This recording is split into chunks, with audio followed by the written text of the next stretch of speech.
If I could choose one concept to coach a leader around, that regardless of the outcome they want to create, hey, we want to double our revenue, I want a more cohesive team, I want a more enjoyable workspace, we want to deliver at a higher level, we want to grow, we want whatever we want to gets filled in the blank, it would be this concept. Agreements versus expectations. It's so interesting because I have clients that come to me and they'll tell me about a story, they'll tell me about something going on, and you will see this in the laser sessions. I promise you it will come out in the work we do together, that people will bring scenarios, and I'll simply ask, great, what agreement did you have in place? And they'll say, well, they know, or, well, anybody knows. Well, anybody with the least amount of common sense would understand. And when I hear that as a coach, I don't get moved too much. I'm like, cool, so it sounds like the answer to the question was we didn't have an agreement in place. Most leaders don't like being disappointed. I love disappointment. I love disappointment. When my clients show up and say, hey, I was disappointed in this person, or disappointed in this outcome, or disappointed in this situation, I enjoy disappointments, not because I want my people to be disappointed, but because if we're disappointed, there's an opportunity for us. I'm a longtime entrepreneur. I started my first business a year out of college. And my second business was an e-commerce company. And we had over 4,000 products. We sold anything and everything for college students living on campus. And we shipped all over the country.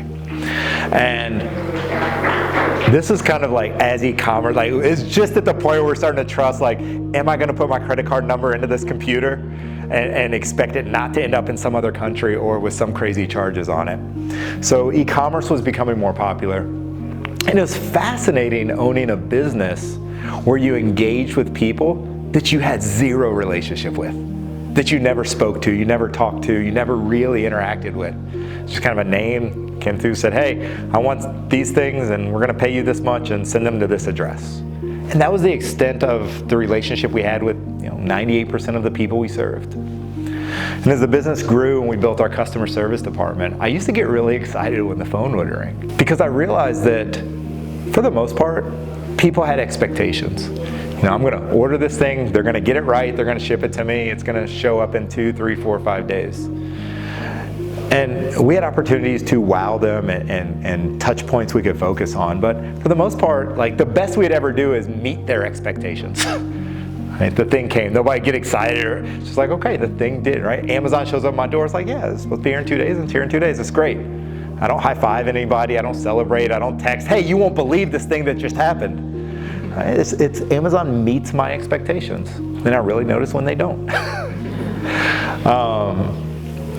And I used to tell my customer service team, hey, when people call in, this is a real opportunity to shift the experience that people have, to shift how people see us, to shift how people experience us. And now we get to talk to them. We get to have a relationship with them. We get to serve them and help them. We get to flex a little bit. We get to show them who we are, regardless of how upset they are, how frustrated they are, or why they're calling. These disappointments, the reason I like disappointments is because for all of us, if there's a disappointment, there's an opportunity for us to make a request. And if we can make a request, we can create an agreement with somebody. Right? My one-to-one clients, they're sometimes surprised because they engage with me, they say, cool, we're gonna be on this journey for the next 6 months or a year. And the first thing we do is we spend 90 minutes, sometimes almost 2 hours, walking through an agreement on how we're gonna show up in the relationship, on what showing up fully looks like, on how we treat time, on how we treat each other, on how we treat homework, on how we make requests, on what we will and we won't do. Because I don't play in the expectation play. I have zero interest in expectations. Right? Because I don't want to set myself up to be disappointed. I could sit here and say, okay, we got 15, 16 people in the room. I mean, people have been in these groups before. They know what's up. Everybody, I expect people to be in here.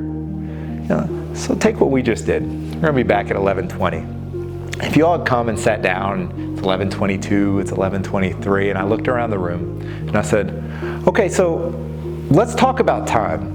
And I'm going to share with you what I expect of this group when it comes to time and how we return to a group, how we return to the room.